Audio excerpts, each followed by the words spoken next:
Hey everyone, Skull902 back here again for Super Mario Bros. The Lost Levels, the Let's Play, and whatnot. I'm going to be touching on a couple more gameplay differences, one of which I can mention now because we just faced them. The Hammer Brothers.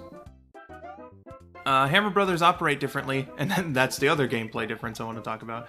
Hammer Brothers operate a little differently than they do in Super Mario Bros. 1, because some of them will behave the standard Hammer Brother way, but some of them, instead of you having to wait around for like 30 seconds before they do, some of them just fucking gun at you like immediately. Not the biggest change in the world or anything, but sometimes you won't be expecting it. So if a Hammer Brother is all by itself and it doesn't have any platforms to like jump up onto or anything like that, just be careful, because that Hammer Brother will want some nice tasty Mario or Luigi in this situation.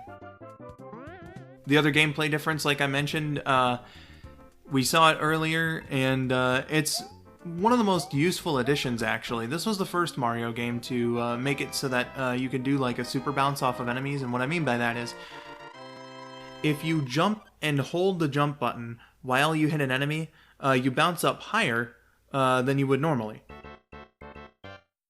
which is pretty nice, pretty cool, and definitely appreciated. You can get some really, really good height, not just in this game, but in any Mario game that has that mechanic, which is pretty much, again, like every one almost after this one. So,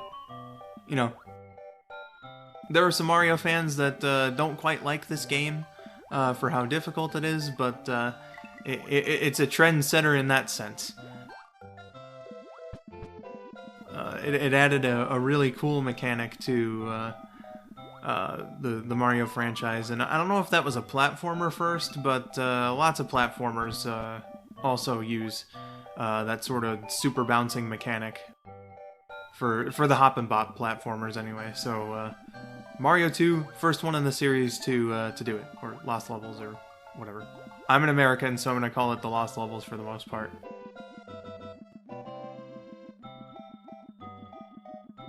So, aside from gameplay and whatnot, and the meta stuff, something that I want to bring up actually is, being such a difficult Mario game, this is a pretty scary experience, I would imagine, for Luigi. Even in universe, because Bowser and his minions are just throwing everything they fucking can at him, and whatnot, so, especially with Luigi's character and whatnot. Very scary situation, very perilous. And that kind of reminds me of a sort of character that Josh and I invented, based on a bootleg Luigi plush that he got at a mall somewhere in his home province of BC in Canada. So the story goes that Josh, one day when he was a kid, I don't know how old he was, he just went to the mall with his parents, and there was some vendor there selling Mario plushes, but interestingly, this vendor also had a couple weird-looking ones, and Josh got the weird-looking ones because they're unique. What he didn't know at the time was that they were bootlegs. And the vendor raised some curiosity, so they went there the next day, and mysteriously the vendor was gone. So I just think that naturally the bootleg Luigi plush did it. We invented a character for this Luigi plush. Obviously, I don't think, for real that the bootleg Luigi plush killed the vendor or anything like that, but we made up a stupid lore about it and whatnot. It creepily watches over Josh when he sleeps. He has a very monotone Luigi voice, and it just sits there calculating and plotting his murders and revenge on innocent, poor souls. And quite frankly, I think it's a nice family story. Definitely one that you want to tell the kids. Please don't. But yeah, that's the story of Bootleg Luigi. I just kind of got, a little reminded of the situation regarding his creation, because again, this is a very perilous situation here for Luigi and all that here in Lost Levels. It's crazy. It's crazy. But you know what else is crazy? Red piranha plants. They became a standard later on in Mario, and definitely act more like the green ones in their modern sense, but this game introduced red piranha plants here in 4.1. Now, the behavior of the piranha plants is different than the green ones, just by a bit, but it can significantly screw you up. Especially when you don't know, like I didn't know when I was a kid, and you're expecting something else. Red piranha plants do not give a fuck if you're standing next to the pipe. They will only give a fuck if you're standing right over the pipe. That's the only time that they won't come out. And for the ones that are upside down, which will be introduced in 5.1, I believe, they don't even fucking care for that. If you're in their space, they'll just come down and chomp you. I think they're also faster, so that's something. Speaking of, actually, in terms of enemy speed, I forgot to mention before that Koopa Troopas and Buzzy Beetles both walk faster than they do in Mario 1. Definitely not something noticeable, though. Like, I read that on Mario Wiki, and I was like, huh, really? I never really thought about that before. So definitely not something to a noticeable degree, but hey, it's there. Just in case you were wondering.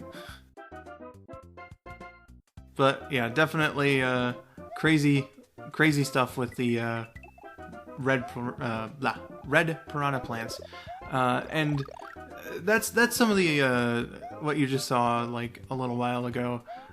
Blind jumps like that, definitely one of the things that I can say is bullshit about this game is that sometimes they do expect you to make a blind jump or just do some general guesswork in order to figure out where exactly you're supposed to go. And I mean, like, look at this. Normally it's just a big old staircase, but you have 2 blocks to make that gap.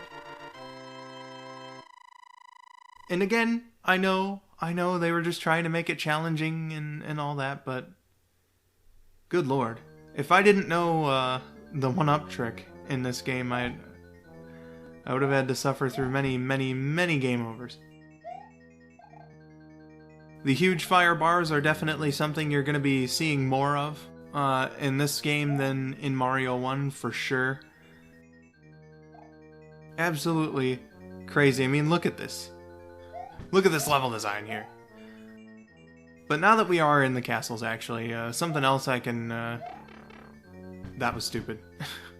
That was stupid of me. Something else I can mention, though, is Bowser's behavior.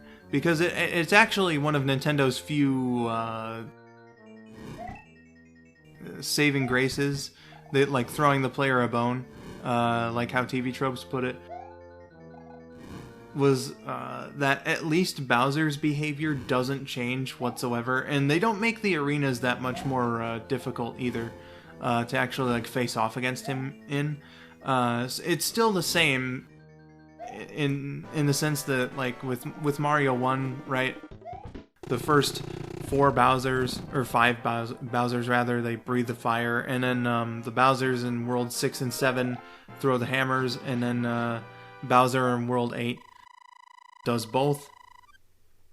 So it's generally the same in that sense, but otherwise the arenas aren't really that much harder, and Bowser behaves the same and everything like that, so at least the bosses are comparable to Mario 1. You know, after all the hell that they put you through in the levels, at least the bosses are just about the same. So, yeah. Bosses, maybe not for super players. But I've been rambling on for a little too long. I hope that you guys have enjoyed this part. I have been Skull902. Thank you for watching, and I'll see you in part 3. Hello, dear viewer. I'm Bootleg Luigi. I just want to let you know that when you're sleeping tonight, I may or may not be by your bedside, watching you, plotting, seeking out what may be the best way to end you. You do not please Bootleg Luigi, and Bootleg Luigi is going to have to take you out of the equation. Sweet dreams.